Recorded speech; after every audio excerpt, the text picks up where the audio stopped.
Senator Catherine Cortez Masto in the fall. What do you want to say about that race, John, now that we know how it's shaping up? Well, I guess it ended up where we all thought it would end up. It just got there for a slightly different route, and probably Jacob is more informed to talk about this than I am. But Sam Brown, no one heard of the guy before this election cycle, and suddenly he's raising $1 million every quarter, and suddenly Adam Laxalt's bringing in every Trump person in the world to try to save him, and the Club for Growth comes in with a huge buy to attack Sam Brown. So it took some work, but he still won pretty handily, although I would say that his somewhat weak showing in terms of the percentage that he got may be of some concern. But if anyone can kind of consolidate the Republican base, it's probably Adam Laxalt. Jacob, is it safe to say, based on the money trends that you've been tracking in that race and knowing what kind of cash on hand both these candidates have and what's planned for advertising, is this going to be the most expensive U.S. Senate race in Nevada ever? In Nevada, certainly, yeah. Adam Laxalt has not been a huge fundraiser through this stage of the election, but I wouldn't put any stock in that necessarily, because now we're going to see the national Republican machine mobilize to get him over the finish line. Cortez Masto similarly has been raising record amounts, $3-4 million every quarter, $30 million cumulatively, and she's spending it. She's already spent upwards of $17-18 million. So yeah, is this going to be the most expensive Nevada Senate race? Absolutely. Jacob, you reported this morning that Team Cortez Masto is about to go up on TV with their first big negative ad against Laxalt. Give us the broad strokes there. What issue did they decide to make their opening attack on Laxalt? Yeah, absolutely. So big oil is the attack. And I think what we're seeing is Democrats everywhere are super worried about inflation and gas prices, and they're trying to figure out how to talk about it. And in Nevada, Cortez Masto is taking the tack that Laxalt in 2016, when he was Attorney General, he basically blocked Nevada's participation in a nationwide investigation of ExxonMobil and their sort of minimizing of their own internal investigation into the role of fossil fuels in climate change. And at the time, he said it was a free speech issue. And then eventually later, when he ran for governor in 2018, he took about $2.5 million from the Koch brothers, who certainly have deep links to oil. And so that's the attack, right? That Adam Laxalt has lobbied or been linked to the oil industry for years, and now he wants to talk about gas prices. Essentially, that's what they're going for. But it's tricky for Democrats because gas prices are what gas prices are. And even today, we saw the Fed raise interest rates by the biggest jump since the 90s. So it's tough for them. And I'd also like to note that Adam Laxalt is up with his own negative ad, basically attacking Cortez Masto on all the things he's been attacking Cortez Masto on: immigration, law enforcement, law and order, all the things we've been hearing. That's up on TV now. All right, John Ralston, what do you think of the strategy here from these two teams coming out of the gate? Are these really winning issues for them? Well, they might be right now, but as we all know, things can change very quickly in a campaign, and whatever we think is the big issue on June 15th might not be a big issue on October 15th, much less June 16th. So listen, I think the significance of what Jacob reported this morning is that Catherine Cortez Masto, who is the incumbent U.S. Senator, feels it's necessary to go after Adam Laxalt right away. She is essentially saying, okay, you might have heard the race is close. That's what our polling shows too. I'm worried, and I'm going to try to really go after this guy. It's going to be relentless now for every day from now until the general election. And Jacob's right. We've never seen spending like this. We are going to see in this Senate race, both from the candidates, but especially from outside groups. John, I know you can't be with us the whole time, so I'm going to pepper you with a couple rapid fire questions here so you can get back to what you were doing there. So speaking of how everyone's doing in polls, we reported a fresh poll this morning showing the gubernatorial race. Lombardo got the nod last night as a Republican nominee going up against incumbent Governor Steve Sisolak. They're basically in a dead heat within the margin of error, just a point away from each other in this poll we reported. The sample looked pretty good. It didn't it didn't precisely align with voter registration in the state, but I think it was close enough that, you and I agreed that it looked pretty good. So I guess you're not surprised at all that these two were tied right out of the gate. No surprise that Biden's in trouble here. He's underwater with his favorables. I was a little surprised to see Trump basically even on his favorable versus unfavorable number here. Were you surprised by that as well? A little bit. And the person who did the poll, Chris Wilson, who was done polling for Adam Laxalt and for the Review Journal. He was Joe Heck's pollster way back when Joe Heck was running against Catherine Cortez Masto in 2016. He does know Nevada, and he has produced pretty good results here. But Elizabeth and everybody else knows that a poll is only as good as it models what the electorate is going to look like in November. So should it be what the registration is? I don't know. Should it be more skewed towards Republicans?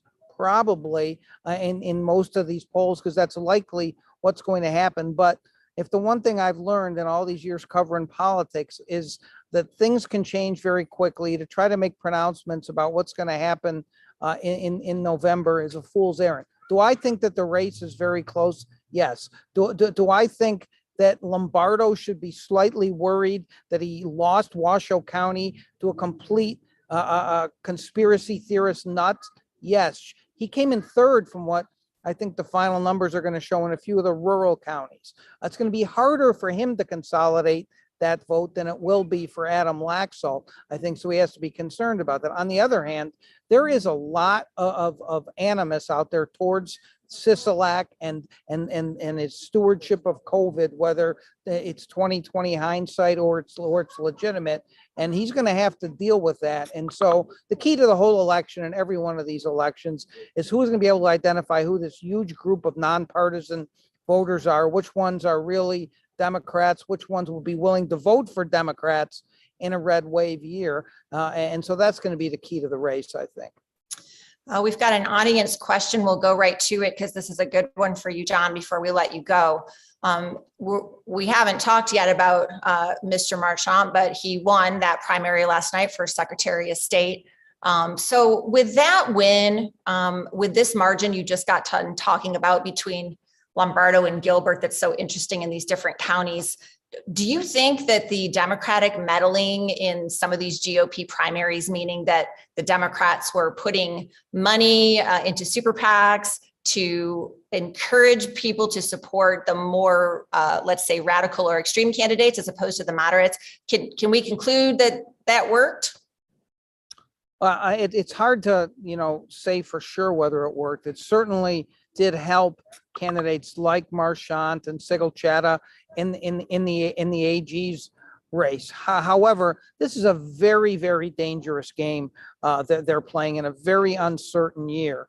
And the prospect of having someone like Jim Marchant, who believes in the most outlandish conspiracy theories, and someone on this Zoom can correct me, but I think said you haven't elected anybody here in decades, that essentially every election has been fixed, and believes in some of the craziest stuff, has gone around lobbying counties to change to paper ballots because the Dominion systems can be hacked, and all the rest of the nonsense. He's gone to the MyPillow, find fraud conventions or whatever those are. This is a very scary thing for the Democrats to have propped someone like that up if he wins. I get the theory that he's more beatable than, say, a Jesse Hall would have been. And I think that they're right in a normal year. This is not going to be a normal year. And if Jim Marchant is elected, or some of these other candidates they propped up are elected, that's a disaster for the Democrats. One other quick thing on that, Elizabeth, and I can stay for a few more minutes. So if you want to go to somebody else, that's fine. This was really over the top, in my opinion. This is beyond having a group go into a Senate primary, as it did in 2010, and attack one of the candidates, Sue Loudon, so Sharon Angle would do better. The mailers that they sent out were so obviously misleading as to be almost fraudulent in how they represented themselves. I get the end justifies the means in politics better than anybody, but this to me was a bridge too far, and they better hope it doesn't boomerang on them. Yeah, I will be very interested to see if there are any regrets and wailing and whining in the fall. Tabitha Mueller, last night, among the many surprising things that happened, was that one Joey Gilbert, who looks like he's placing second in that gubernatorial race, immediately started railing about fraud on Twitter, that he didn't believe the results. He was suspicious of how quickly the race was called. He went into a fair amount of detail in his screed. And then we got a statement from chairman of the state GOP, Michael McDonald, that surprised me as well. To go over that for us, remind us of what was said last night, and then I'm going to ask John to comment. Right. So basically on his Facebook page for the campaign, Joey Gilbert posted that I smell a lawsuit because this stinks. I will concede nothing. No one likes No-Show Joe, and he absolutely is not beating me, among other comments. And Michael McDonald last night, speaking with Las Vegas Review-Journal, actually signaled that that was not the party's stance at all, and it was disappointing to him that a candidate that their party had endorsed would say something like that. And we also saw this morning that Joey Gilbert's campaign did release another statement, but they still haven't taken, as far as from what I can check, they still have not taken down that original Facebook post. And there's some indication that Joey Gilbert may be pursuing a lawsuit. Yeah, it's not clear at all that he has conceded, and it seems as if he hasn't. His message this morning was a little more gracious than the one last night, Right. but that doesn't mean he backed off anything he was saying. John, what do you have to say about this? I mean, we've been talking about these, election fraud claims now for quite some time. We knew it was going to be an issue in these races. But I have to say, I thought we would be seeing it more in the fall in the general election. I did not anticipate that someone was going to be screaming fraud so early in the evening last night. And then Michael McDonald's statement, I was floored.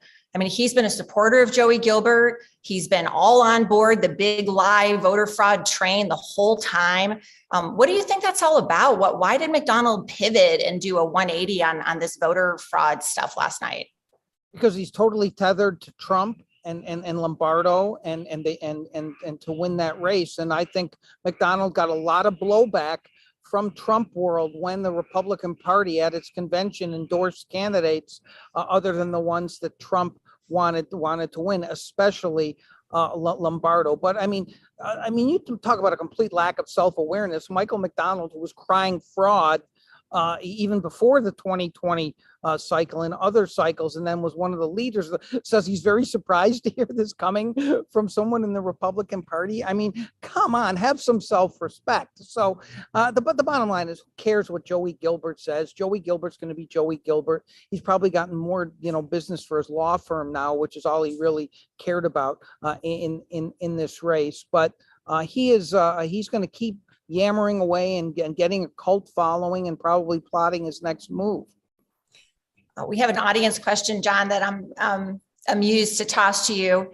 What will Dean Heller do next now that he placed so far below Joey Gilbert? I think Heller may end up in fourth when all is said and done. The audience member wants to know, will he run for Lyon County Commission?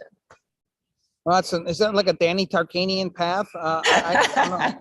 I don't think that's going to happen. I think Dean Heller is done. It's a very sad ending to his career, whatever you think of Dean Heller, to finish third in a Republican primary.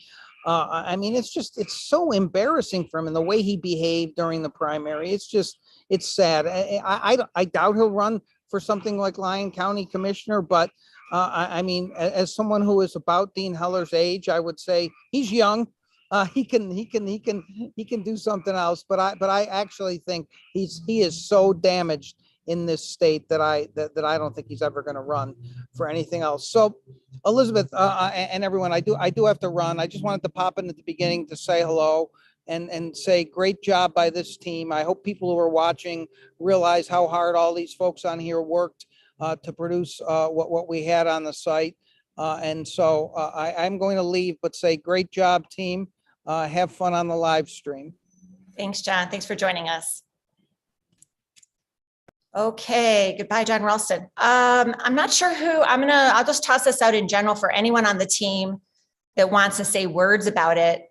In that Secretary of State primary on the Republican side, what happened to Mr. Ha, who loaned himself, what, $500,000, was considered, I think a formidable candidate based on his standing in the community up there as a businessman and other things. Who's got anything to say about this? I can speak a little to the Secretary of State's race. I think the thing is Marchant has cut a profile for a long time in the Secretary of State's race, and he's done a lot of legwork in the rurals, and Sean can speak more to the specifics, but basically working to undo some election administration rules, and especially hand counting paper ballots. That's the big thing, getting rid of Dominion machines, basically based on conspiracy theories about Dominion machines being hacked in 2020 and the possibility that they could be hacked in 2022. And so he has definitely cut a figure as if you're a Republican who really is bought into the big lie, then he is the most prominent Republican in Nevada talking about it. And so I think that Ha, who advertised, I think, more than any Secretary of State candidate has in Nevada, especially on TV, that was an uphill battle for him, especially in Clark County, where Marchant in 2020 had built up a reputation as a congressional candidate and finished in second to Stephen Horsford in that race.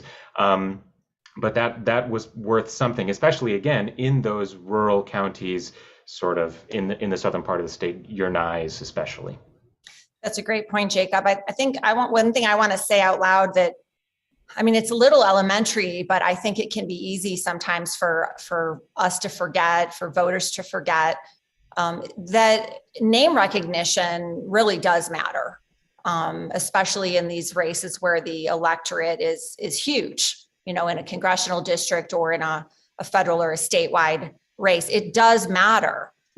Each and every election cycle, I get emails from candidates, first-time candidates who have never run before, and they're upset because they're not getting more media attention and they're not getting interviews and they're not getting all the things that they think they should get. But, and one of the things that I'll say to those candidates is like, look, we want to be fair. We're trying to be fair. Of course, we'll cover you as much as we can. But as reporters, we have to be honest about the state of play.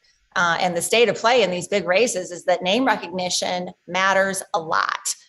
Because not all voters are political junkies. Not all of them have spent hours and hours and hours researching candidates and figuring out where they stand and why. A lot of times it's things like yard signs and mailers and door knockers. And someone called them the day before the election and mentioned a certain candidate's name. And that's enough to get them to push that button. These candidates know that, the ones that are on top, the incumbents and the ones that are in a stronger position. Sometimes I think the newer candidates, that's a hard thing for them to accept. But it is just a fact. And I think you're right, Jacob, that it really was about name recognition in that race. I'm not sure how much money it would have taken for Mr. Ha to overcome that gap, but what he spent obviously was not enough. All right, let's move on to the AG's race. Michelle, can you speak to that? We've got Miss, is it Chata or Chata? I've had 3 people tell me 3 different things just today. How do we pronounce your last name? Who wants to help me? Oh, Michelle's muted. I say it's Seagull Chata, but yeah, that's how I pronounce it. Who knows? it. I'm not the authority. Yeah, so what you saw there was Seagull Chata really outperform Tisha Black, who was sort of a late entrant into that race. Seagull had months of advantage. So I think you're seeing a little bit of the same dynamic that she had established herself with the base. A lot more than Tisha had. Tisha just jumped in earlier this year. Seagull had really tried to kind of carve out a niche as, one of the fighters for the opening of churches and just other types of anti-Sisolak COVID mandate initiatives and lawsuits. Yes. To varied success during this period of time, but she had already made a name for herself throughout the pandemic on that. Tisha Black came in and, she was really criticized over some past donations to Democrats. She had been sort of in more neutral positions as the head of the Cannabis Association and running for Clark County Commission. And, so I think she had to be in a world where she was maybe not as purist Republican as maybe some of the base was looking for. So, in spite of kind of her mainstream and establishment and strong consultant credentials that she had, kind of more of the professionalness of that campaign, she was not able to win that primary. So now you'll have Sigal Chaudhary facing Aaron Ford in what is sure to be an exciting race. If you remember in 2018, that race was won by just about 4,000 votes out of well over 1 million cast. So it was so close in 2018. Interested to see if we'll see results that might be pretty competitive again this year. Yeah, it's quite possible. I have nothing to add, Michelle. That was a beautiful analysis. I agree with everything you said and the way you couched it. Black, she got in late. And even though she had, good backing, she had a good campaign team and, good backing. As you said, Chada just so visible over the past couple of years with press releases and interviews, just very active. And that's another thing I want to say to the audience is that in addition to name recognition, you need time. Jumping into a race late is a challenge in and of itself because those early advantages of campaigning and fundraising also really do mean a lot in these things. Okay, so I'm just going to buzz through a couple races, make some comments, and then we'll get to the congressional races here. So Deborah March, Henderson Mayor, looks like she went down hard. So Stavros Anthony is going to be going up against the incumbent, Cano Burkhead, that she was appointed by Governor Sisolak. Anything interesting about this race that anyone wants to point out? And then I'll give my opinion on this Stavros Anthony and incumbent matchup. I can talk a little bit about that. So I think heading into the final few months before Tuesday, a lot of people thought Lisa Cano Burkhead was in a difficult spot just because she had raised a lot less money, had less of a runway up. She was appointed in December, so like her fundraising total numbers were much lower than March, who had been running for several months before that, who had announced earlier.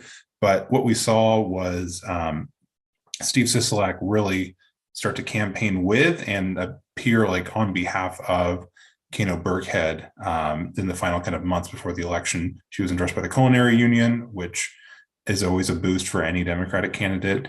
And she was helped out by this group called Somos PAC, which is an outside like Hispanic focused super PAC nonprofit focused on Latino engagement in Nevada. And they sent out a ton of mailers that had Lisa Cano Burkhead next to Steve Sisolak on almost all of them. So I think a combination of those factors really kind of helped boost her profile. I think she also had that advantage of incumbency, even though she was appointed, like she still appeared on the ballot as the incumbent lieutenant governor. So all of those things combined, like helped give her, I think, enough of an advantage to win. I think we were all a little surprised by the margin. I think we thought it might be a little bit close because it was the only competitive Democratic statewide race on the primary ballot. So turnout was going to be a little bit lower, but I think all those things combined like really helped contribute to her victory and the margin that she won by. Yeah, that's a great point. I don't know how many people watching are new to Nevada, but states differ in how the governor, lieutenant governor run for office. In some cases, they run together as a ticket officially, and in other cases, like in Nevada, they run separately. But Riley makes a great point. Essentially, Sisolak embraced her as a candidate, got out on the trail for her, did everything in his power to help her get reelected. And so it was sort of a quasi joint ticket, at least for the few weeks that it took to get her over that finish line. Okay, one more statewide race, and then we'll turn to congressional. So for treasurer, is Zach Conine gonna be fine, or does Michelle Fiore have any kind of chance? Those of you who follow the Indy and follow John on Twitter know that he thinks that Fiore has no kind of chance. Then again, John's been pointing out on Twitter that it could be a red wave year, and some unexpected things could happen in the fall. And treasurer, not the most high profile job in the state. And so I wouldn't say that Conine's name is a household name exactly. Sorry, Mr. Treasurer. I don't know. Do my assistant editors have anything they want to say about the red wave year? I keep thinking about that. I was thinking about it last year, right? Last night, in particular, that year that Horsford lost to Crescent Hardy. I just remember that was when it really hit home for me on that election night that, we had, did I name the right candidate? I just realized I might've. Yeah, I did. Okay. Sorry, everyone. We're a little tired around here at the edges.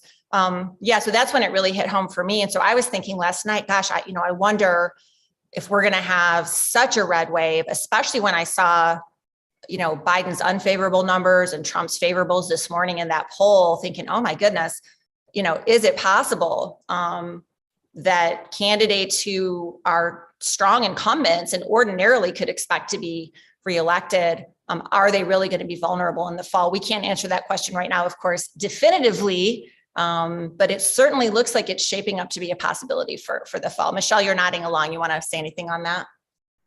I think one of the things that might be at play in this race is that I don't think people understand what a treasurer does. And you've seen that in years past where famously Dan Schwartz, treasurer, wanted to create the state budget, and that is the governor's role. That's not the treasurer's role. We've got Michelle Fiore, kind of her launch was really focused on, gas prices and inflation, and Manny Kess was also talking about COVID shutdowns. And but when you look at what the treasurer is actually doing, it's really choosing investments. It's running the 529 savings plan, doing the $50, getting kindergartners set up with their college savings account. Zach Conine has taken probably more of a role than many treasurers by helping administer the millions, billions of dollars in COVID relief funds. And he's out in front whenever he can be on issues of that COVID relief funding or whatever. But, if things get carried away and the conversation really becomes about the gas prices and the macro issues and the taxes facing the state, I don't know if the voters are really going to all drill down and really, buy the arguments that we need a steady hand to manage the state's investments, when maybe emotionally they're feeling things about gas prices and inflation and housing. Yeah, that was well said, Michelle, and thank you for the explanation. I think you're right. Most people are not quite sure what the treasurer or the state controller do. So I appreciate that explainer, and I hope voters that as you're talking to your friends, you'll educate them or send them to the Indy site for our explainers on these things, which we do plenty of them. We've got a couple audience questions. I think I'll field one of them. The question is whether there's an anticipation of a third party spoiler candidate for any of the top ticket races. Look, it's always fun to speculate about these things, especially right after the primary, who might jump in as an independent to, try to steal the race away from either Lombardo or Sisolak, for example. There usually is at least one person each cycle who at least toys around with the idea of jumping in as a statewide independent. I remember the year that Oscar Goodman, former mayor of Las Vegas, was sort of hinting around that he might run for governor. There's been some others in recent years. There's no way to know. I'll just say that I haven't heard from anyone that there is anyone seriously contemplating an independent run in Nevada. Doesn't mean it's not afoot. If it's going to happen, it'll happen relatively soon, because whoever that person is would definitely need to start campaigning. So we'll know the answer to that within a few weeks. Keep on following the Indy. The other question is, and maybe some of my northern reporters can jump in with statistics for us. The question is whether there is a McCain-Romney wing. I'll translate that into a moderate wing of the Washoe Republican Party. And then there's a kind of an interesting granular question is, Jill Tolles and Heidi Gansert, strong Republican leadership up there in Northern Nevada. Have they been quiet? Have these two ladies been out in public, making comments about Republican politics and policy. I haven't seen much from either one of them, quite frankly. And I guess, my reporters in the North can correct me if they want, but based on what we saw last night with how well Joey Gilbert did in Washoe County, I mean, he beat Lombardo in Washoe County. I'm sure there are some moderates up there, but they weren't running the show last night. It doesn't seem. Anybody got any numbers they want to throw out? If not, we'll just move right on to our next topic. Well, just to speak on the Senate race and this sort of moderate conservative dynamic, in Reno and Washoe, Sam Brown outperformed his performance in Clark. He still lost to Laxalt by quite a bit. But I think it's important to note that Brown was not a moderate. He was still a very conservative. In fact, he and Laxalt shared many of the same positions. And I think maybe Gilbert's performance is instructive that whatever moderate wing of the Republican Party existed maybe 10 years ago no longer controls the levers of power. So even in Washoe County. I also think it's important to watch some of the down ballot races and the outcome of those. We're seeing sort of tensions between two different candidates. One may be considered to be more moderate, like what Jacob was referring to in the past, and one a little bit more, very staunchly in favor of the big lie or promoting that mentality. And so I think those races will also give us an indication of where individual counties or some of those districts are falling. As it relates to Jill Tolles and Heidi Gansert, they both endorsed Jacob Williams in the Assembly District 25 race. That is Tolles' old district. She announced she wasn't going to run for re-election. He lost by more than 20 points to Sam Kumar, who was endorsed by Adam Laxalt and is a little bit further right. He used to write a conservative column for the Reno Gazette-Journal. So that was kind of their influence, I guess, on Republican primary elections, as far as I know. I think Jacob Williams also had support from an outside business group called Nevada Rising. They were another one of these PACs that registered after the campaign finance deadline. So they get to run ads and spend a bunch of money, and they don't have to report what they spend until July 15th. But in spite of that, Sam Kumar still won by more than 20 points in that primary. Thanks, Riley. That was helpful. So I want to say to those who are watching that we are going to have a story later today on all those legislative races. We'll call as many of them as we feel comfortable calling, depending on what numbers have been reported at that point. We may not be able to call them all today, but we'll do our best. So just keep watching the front page of the website for stories like that in the days to come. We're going to stay on top of all these races that have not yet been called. And then I do want to mention too, I think the viewers will have noticed probably already in the stories that we've posted and on the live blog, we haven't been putting percentages or raw vote totals in because we don't know the totals. Just want to remind everybody that ballots are going to be counted for the next few days. Any ballot postmarked by yesterday will be counted through Saturday. And so it may be Monday or Tuesday of next week that we're finally getting all of our reporting shored up with the exact numbers in all these different races. We're not going to report anything before it's time. So we all need to be patient about that. But speaking of margins, Janelle Calderon, I'm pretty sure that Dina Titus had one of the biggest margin wins in the state last night. Representative Titus was pretty hot after redistricting happened at the legislature. She was not happy about the number of Democrats that were moved into another district. She certainly talked as if she was concerned and was not being treated well by the Democrats at the legislature. But that was an easy win for her last night. Were you surprised? I was surprised by the landslide. I thought Amy with, Bernie Sanders endorsement might have gotten a little more. Maybe I was expecting maybe 25%, but right now we're seeing it's below 20%. And I know, it's not final. Maybe some mail ballots will get her there. But yeah, Dina Titus goes on to run again for re-election. Yeah, absolutely.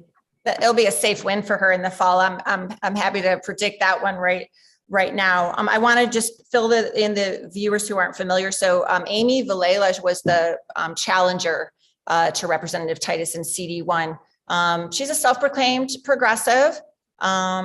She's campaigned in Nevada before, so she does have some name recognition. And I think that helped her, Janelle, get get up to that. She'll probably end up in the 17 to 20% range, I think, when all is said to done. That's a respectable finish against an incumbent who's been in office for so long and who knows the voters and knows the district and is out there and has done so much work as Titus. It is not easy to challenge an incumbent. So a respectable finish. I've been waiting to see if, Ms. Villela will perhaps choose a different race at some point to see if she can find a different entry point into Nevada policy and politics. She seems committed to doing it. Not sure CD1 is her best bet. And now that she does have some good name recognition here in Southern Nevada, I'm curious to see what she may choose to do next cycle. In Congressional District 2, that's the ruby red district in Nevada.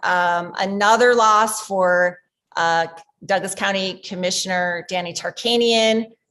He's now run in 3 out of the 4 congressional races in Nevada, just cannot seem to pull off a win. Amadei cleaned up pretty easily last night. I don't think we probably need to spend too much time on this. I was curious to see if Danny Tarkanian could make some inroads, especially having lived up there now for a couple years. And, he's good at campaigning. He's a pro. He's been around the state, but just not able to pull it off again against an incumbent who's pretty well ensconced up there.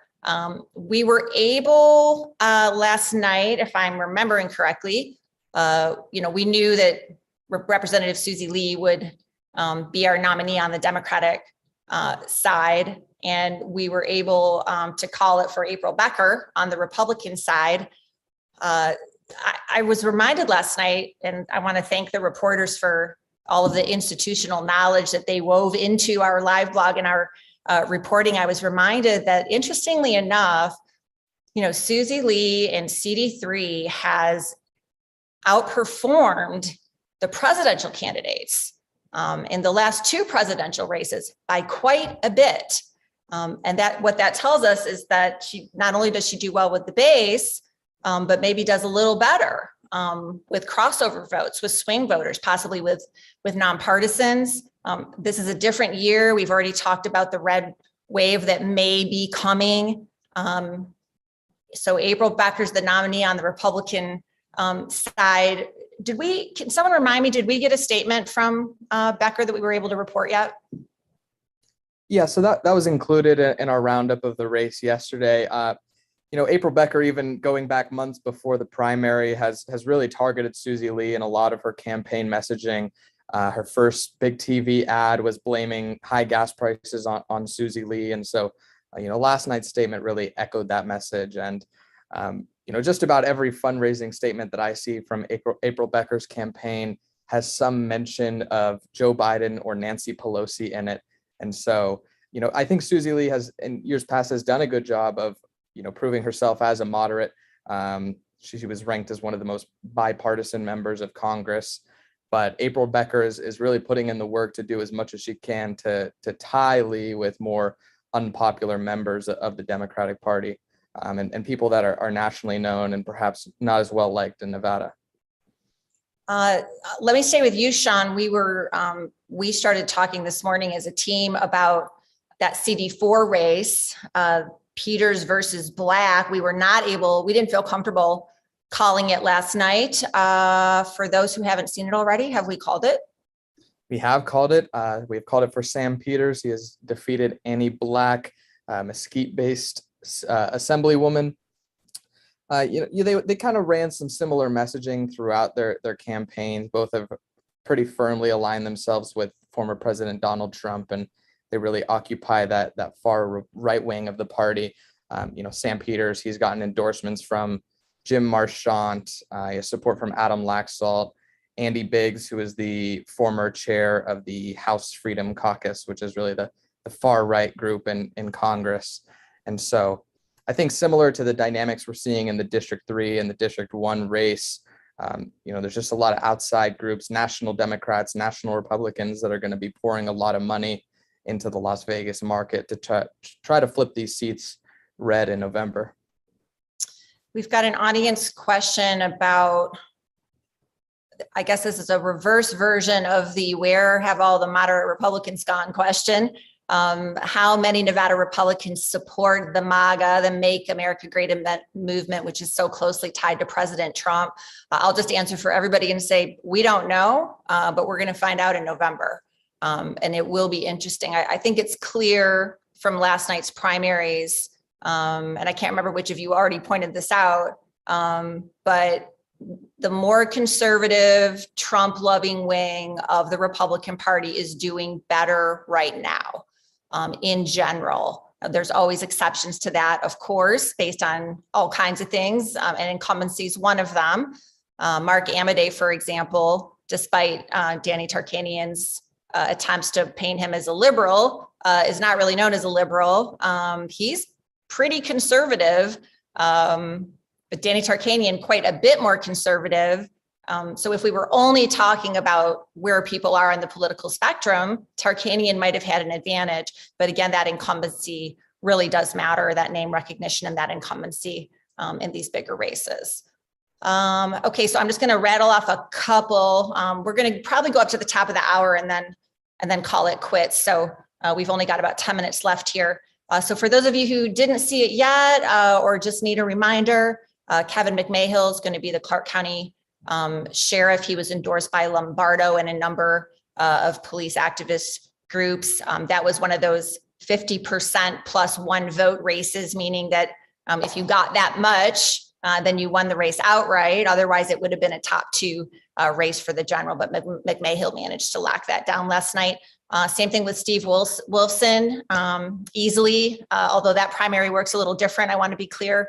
But Ozzie Fumo challenged the DA down here, didn't go well. So it looks like we're going to have Mr. Wilson in for probably his final term, I would think, in the district attorney's office. As I mentioned, the legislative races, we're still looking at those numbers. We know this morning, Jim Wheeler was down, I think, in his district by about 1,000 votes. And I have not looked at the numbers in the last couple hours. Are there any updates on that or any other legislative race that we want to mention? Not on that race, but one thing that we're looking at, and again, it's difficult to know like how many votes are outstanding based on counties, but according to the New York Times vote tracker, results in Douglas County are only about like 50 or 52% in at this point. There haven't been any updated results since like in the wee hours of the morning. That's important because a lot of this district is in Douglas County, and Jim Wheeler is the assemblyman who represents Douglas County and is beating Robin Titus in Douglas County. So if that trend continues, if there are a lot more results or additional ballots coming in, that could potentially change the result of that race. But it's still clear like Robin Titus lead at this point with the numbers that we have at this point. Okay, great. Thank you. And as I mentioned, folks, we'll be working hard today to start working through and calling these races. But as Riley just pointed out, and I'm sure that's not going to be the only race where we're going to decide, look, we just don't have enough ballots counted at this point. There are too many ballots that haven't shown up yet in these counties that really are going to matter. And that's why I think it's quite possible that we're going to be calling some races as late as next week. It's not about a counting problem. There's nothing wrong with the machines, nothing like that. It's just, we're just waiting for mail votes to arrive each day and be counted. And as soon as we're sure that there aren't enough votes still out to change a race, that's when we make a call. So that's how that works, guys. Reno mayor's race, Tabitha, is it Mayor Sheevy against Lorton? What's going on there? So we're we're still waiting on ballots to fully come in. I'm going to add that caveat in there, but we are seeing sort of the leaders look like it's Mayor Sheevy, followed by Eddie Lorton, followed by Councilwoman Jenny Breckus. Eddie Lorton may be receiving a slight bump because of in-person voting. He's more conservative leaning, and we'll wait and see what happens. But right now, Hillary Sheevy is leading that race. Does anyone who lives in Reno and, kind of follows Reno politics for a while, I guess I'm not asking you to take your reporter hat off, but I'm asking you to add your Reno resident hat on. Is Sheevy, and an audience member wants to know this specifically, is Sheevy safe up there for mayor, or should she be worried? I think it's going to be really close. I think that you do have, Breckus has a very strong presence in the community. I think Lorton also has a strong presence here. We saw, I mean, I live in Reno. I'm in the Midtown area. I got mailings from all of the candidates. We've seen giant posters talking about name recognition. Lorton he is a perennial candidate. He has run, I mean, I don't even know how many times he's run for a seat on the Reno City Council. So I don't think you can rule out anything yet. Well, I guess I can field this one myself because I've been watching the North Las Vegas mayor's race with great interest. And I haven't checked the numbers yet this morning, but it looked last night as if Pamela Goins-Brown, who sits on the city council up there, and possibly, Pat Spearman, who was in the legislature and has taken a run at this mayor's seat before, looks like we may end up with a runoff between those two. But based on the numbers last night, I'm not even 100% confident saying that. So we'll circle back to North Las Vegas mayor at some point in our reporting. And then I can't resist bringing it up out in Nye County. John L. Smith has written lots and lots and lots about one Leo Blindo out there, his shenanigans, his escapades. Never a dull moment out there in Nye County when Mr. Blindo is involved. You'll want to read all John L. Smith's columns about that on the Nevada Independent website on our opinion page if you have not yet done that. But he was down substantially last time we looked at the numbers. Has anyone, I'm not putting anyone on the spot. If we don't know, no big deal, but has anyone checked lately? How does that look? We don't know. Okay. That'll be outstanding. I want to I think as we roll towards the end of the show here, I want to point those of you watching now to a couple of resources on our page so you know exactly where to find whatever you're going to be looking for in the next few days. So number one, when you click on any elections tab, whether it's on the main navigation bar or anywhere where else you see us linking to our elections page, it's going to take you into a page with a bunch of buttons across the top. The race page, what we called the race page, is now the results page. We've got green check marks for all the races we have called. So you can just quickly scan that page. I wouldn't say you need to obsessively check it every 5 minutes right this minute, but maybe once or twice a day, I would say in the coming days, just check there for our race calls. Thank you, Tabs. Tabs is telling me that Blindo is still behind according to the Secretary of State totals website. Want to note too, folks, about our election coverage. If you are not already signed up for our election newsletter, Indy 2022, I recommend that you do that. That's easy to find, that sign up widget on our site, both on the front page and the election page.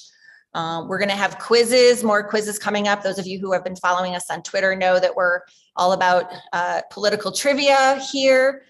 We got hundreds of signups last night, by the way, too, for our subtext tool. And what this is, it's just a text mechanism where if you sign up, you will get text updates directly from the Indy as we call races, as we post news stories about elections and politics. You can also text us questions, and there's an actual live person, Kristen Leonard, our audience engagement member, who's on the other end of that, who will answer your questions just as quickly as she can get to them. So lots of election resources for you. The other thing I want to mention, a few people were asking last night about the Judicial Races Project that we did last cycle, asking whether we're going to be doing that again. The answer is yes.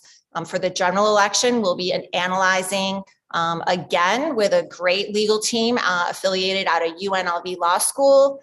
So pleased to be working with the dean and some of the top law school students over there, as well as a number of current and former attorneys assessing these judicial candidates. We'll have all that live on the website by September, so that by the time you start to receive your mail ballots, you will actually have some guidance on these judicial races. I'm very happy that we're going to be able to do that again. I guess final question is about the Latino vote. And whether that is the demographic that matters most in terms of what we might call a swing vote. Whether that means the difference between a progressive and a moderate on the Democrat side, or whether that means the difference between a Democrat and a Republican in the general. Look, I think this is a year, I'll just end on this, where predicting how these demographic groups are going to fall is harder than ever. Everyone agrees that inflation is top of mind for the voters, economic issues top of mind for the voters.